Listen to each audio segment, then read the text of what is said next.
Shalom, yeah, another episode of Getting Back to Your Roots. You see right here, that corn the last time, look how tall it got from one rain. And some more seeds I planted, corn growing, them greens in the back. These cabbages right here, and these beets.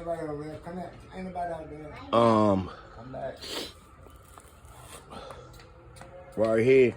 And some old stuff I had starting to sprout up out of there. Some tomato seeds and other celery and beets and other stuff starting to grow out of that. So I can transport it to the garden bed. Yeah. And this is a blueberry tree.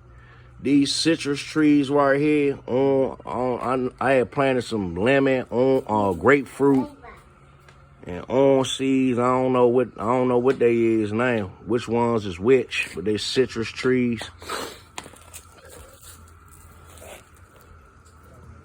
Shalom.